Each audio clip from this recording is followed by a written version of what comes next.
Hello दोस्तों, आज inverse trigonometry function का चैप्टर मैं स्टार्ट करने जा रहा हूँ। और इनवर्स ट्रिगोनोमेट्री फंक्शन जो चैप्टर है वह क्लास 12 का बहुत ही इम्पोर्टेंट चैप्टर है। देखिए, यहाँ पर सबसे पहले आपको ये जानना होगा कि इनवर्स ट्रिगोनोमेट्री फंक्शन जब हम पढ़ेंगे इससे मेरे कोई भी अगर एग्जाम होता है जो स्टेट गवर्नमेंट हो या सीबीएसई हो, इसमें कितने नंबर का क्वेश्चन आएगा। सबसे पहले इस चीज़ का जानकारी होना चाहिए, क्योंकि आप उसी आधार पर इसको उतना ही टाइम दीजिएगा।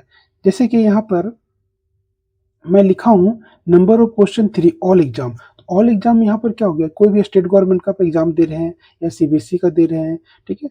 उसमें ये क्लास 12th में कितने नंबर का क्वेश्चन आएगा। जनरली ये 3 से 4 क्वेश्चन रहता है, ठीक है। एक क्वेश्चन आपका 1 नंबर का, एक क्वेश्चन 2 नंबर का भी हो सकता है, 4 नंबर का भी हो सकता है। हर एक एग्जाम के लिए अलग अलग होता है।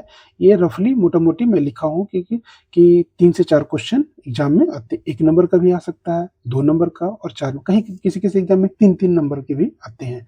यहाँ पर देखिए, मैं इनवर्स ट्रिगोनोमेट्री फंक्शन को शॉर्ट में लिखा हूँ आईटीएफ।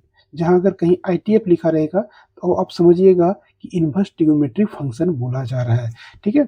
देखिए, मैं यहाँ पर एक सिलेबस का जिक्र कर रहा हूँ। ये सिलेबस जो है ये आपको किसी बुक्स में नहीं मिलेगा, ठीक है। इनवर्स ट्रिगोनोमेट्री के चैप्टर जब पढ़िएगा तो ये सिलेबस जो मैं जो आपको जिस सीक्वेंस में पढ़ाऊंगा उसी सीक्वेंस में मैं एक टॉपिक तैयार किया हूँ, मतलब एक अपना एक सिलेबस तैयार किया हूँ कि मैं इसी आधार पर आपको पढ़ाऊंगा। अगर इस आधार से आप पढ़िएगा तो आपको नॉलेज अच्छा गेन होगा और आपको समझ में आएगा। जैसे कि सिलेबस में सबसे पहले मैं यहाँ पर लिखा हूँ, पहला जो है मैथमेटिक्स सिंबल, ठीक है। सबसे पहले क्या हुआ कि इनवर्स ट्रिगोनोमेट्री फंक्शन है, एक बहुत बड़ा चैप्टर है, ठीक है। लेकिन उस चीज़ को चैप्टर को समझने के लिए आपको कुछ मैथमेटिकल फार्मूला के साथ साथ सिंबल भी जानना पड़ेगा, ठीक है। तो उसका एक सिंबल जो है उसके बारे में हम लोग अध्ययन करेंगे, ठीक है। उसके बाद क्या होता है डिग्री और रेडियन, ठीक है। आप जब भी ट्रिगोनोमेट्रिक फंक्शन पढ़िएगा तो वहाँ पर डिग्री और रेडियन का अध्ययन आपको करना पड़ेगा, ठीक है।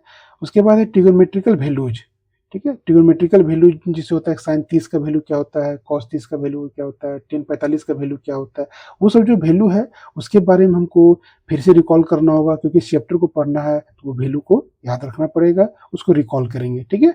उसके बाद है ट्रिगोनोमेट्रिकल फॉर्मूले में हम लोग ट्रिगोनोमेट्रिकल सूत्र जो त्रिकोणमितीय जो सूत्र है जो 11th क्लास में पढ़े हैं, 10th क्लास में पढ़े हैं, 9th क्लास में पढ़े हैं, उसी चीज़ को फिर से एक बार रिकॉल करेंगे, उसको लिखेंगे, क्योंकि उसी के आधार पर हम इनवर्स ट्रिगोनोमेट्री फंक्शन को समझ पाएंगे, ठीक है। तो जैसे कि ए में लिखे राइट एंगल ट्रायंगल, एक समकोण त्रिभुज के बारे में हम लोग पढ़ेंगे। उसके बाद बेसिक ट्रिगोनोमेट्रिकल फार्मूला है उसके बारे में अध्ययन करेंगे, ठीक है। थोड़ा सा एडवांस में बढ़ेंगे जिसमें कि सम और डिफरेंस ऑफ एंगल, ठीक है। एंगल का सम और डिफरेंस से क्या होगा, मतलब sign A plus B, cos A plus B, sign A minus B, इस तरह का फार्मूला है उसके बारे में हम लोग जानेंगे। ये मल्टीपल और सब मल्टीपल एंगल्स है, ठीक है। जैसे कि साइन 2a का फार्मूला क्या होता है, टेन 2a का फार्मूला क्या होता है, उस टाइप का फार्मूला का यहाँ अध्ययन करेंगे। अलजेब्रिक फार्मूला वही ए प्लस बी का होल स्क्वायर, ठीक है, ए माइनस बी का होल स्क्वायर, वो सब अलजेब्रिक फार्मूले हैं, उसके बारे में अध्ययन करेंगे, क्योंकि इसका यूज जो होता है इस चैप्टर में पड़ेगा। फिर नेक्स्ट है साइन कन्वेंशन, ये बहुत इंपॉर्टेंट है, ठीक है। मतलब इनवर्स ट्रिगोनोमेट्री फंक्शन पढ़िएगा तो ये साइन कन्वेंशन और क्वाड्रेंट जो है, ठीक है, चिन्ह परिपाटी और चतुर्थांश है, इसका अध्ययन किए बिना आप इनवर्स ट्रिगोनोमेट्री फंक्शन को नहीं समझ पाइएगा, ठीक है। इस चीज़ का अध्ययन करेंगे, ठीक है। और ये जितनी भी चीज़ें इंट्रोडक्शन में है, ये आपका सिलेबस में नहीं है, लेकिन इंट्रोडक्शन है, ये सब का अलग अलग मैं वीडियो बना के आपको मैं बताऊंगा। आप एक एक करके वीडियो 1, वीडियो 2, वीडियो 3 इस तरह से सीक्वेंस में वीडियो रहेगा, आप उस चीज़ को बारी बारी से देखते जाइए और समझते जाइएगा, ठीक है। सिलेबस आपका यहाँ से है, 5 नंबर से सिलेबस स्टार्ट है इनवर्स ट्रिगोनोमेट्री फंक्शन का। ये तभी समझ में आएगा जब आपको के पास ये नॉलेज रहेगा, ठीक है। ये नॉलेज अगर आपके पास है तो आपको यहाँ से समझ में आएगा। जैसे कि यहाँ 5वें नंबर में लिखे हैं प्रिंसिपल वैल्यू, ठीक है। इनवर्स ट्रिगोनोमेट्रिक फंक्शन पढ़ेंगे तो उसका प्रिंसिपल वैल्यू निकालने के लिए आएगा, तो उसका अध्ययन करेंगे। उसके बाद है नेक्स्ट है इंटर कन्वर्सन रूल, ठीक है। इंटर कन्वर्सन रूल मतलब आपको साइन से कॉस, कॉस से साइन, इस तरह से आपको चेंज करना पड़ेगा। तो एक रूल आता है इन्वर्स ट्रिग्नोमेट्रिक फंक्शन में, उसके बारे में अध्ययन करेंगे। फिर प्रॉपर्टीज है, ढेर सारा प्रॉपर्टी है, प्रॉपर्टीज है 7-8 प्रॉपर्टी है इन्वर्स ट्रिग्नोमेट्रिक फंक्शन। देखिए यहाँ ITF लिखिए, मतलब inverse trigonometric function, inverse trigonometric function का जो प्रॉपर्टी है उसके बारे में अध्ययन करेंगे, ठीक है। फिर नेक्स्ट है to convert big expression to small expression. एक बड़ा इक्वेशन रहेगा, उसको आपको छोटा एक एक्सप्रेशन में, छोटा इक्वेशन में आपको कन्वर्ट करके सॉल्व करना रहेगा, उस तरह का क्वेश्चन को पढ़ेंगे।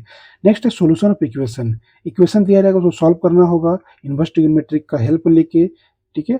तो उस तरह का एक टॉपिक हम लोग पढ़ेंगे। नेक्स्ट है प्रॉब्लम बेस्ड ऑन ट्रिग्नोमेट्रिकल फॉर्मूले। देखिए अब यहाँ पर देखिए लिखे प्रॉब्लम बेस्ड ऑन ट्रिग्नोमेट्रिकल फॉर्मूले, मतलब क्वेश्चन जो इन्वर्स ट्रिग्नोमेट्रिक फंक्शन का जो क्वेश्चन रहेगा वह त्रिकोणमितीय फार्मूला पर आधारित रहेगा। तो त्रिकोणमितीय फार्मूला तो यहाँ आपको मैं बताऊंगा, रिवीजन यहाँ से हो जाएगा, ये फार्मूला याद रहेगा तो आपको ये बन जाएगा। इसलिए मेरा मेन मकसद है इस जो ये जो सिलेबस में दे रहा हूँ इंट्रोडक्शन, बस इसी चीज को बताने के लिए, क्योंकि यहाँ आपको कहीं दिक्कत ना हो। बाकी सब में भी इसका यूज होगा, लेकिन मेन रूप से मैं इसको बताने के लिए मैं ये सब जो होता है रिकॉल करवा रहा हूँ, ठीक है। नेक्स्ट है एक्सप्रेस इनटू सिंपलेस्ट फॉर्म, ठीक है। बड़ा बड़ा फॉर्म दिया रहेगा, उसको छोटा रूप में कन्वर्ट करना रहेगा। सब क्वेश्चन जब आएगा वहाँ से आपको समझ में आएगा। और लास्ट में है मिसलेनियस क्वेश्चन, कुछ एडवांस लेवल के क्वेश्चन होंगे, ठीक है। इस तरह से आपको ये सिलेबस जो मैं लिखाया हूँ इसका एक बारीकी से सिस्टम बाय सिस्टम वीडियो में दूंगा, वहाँ से आप इसको स्टडी कीजिएगा। और मैं इसके बाद जो भी वीडियो आएगा वह ये मैथमेटिक्स सिंबल पर आएगा, ठीक है। वहाँ से आप इसको पढ़िएगा, ठीक है। Thank you.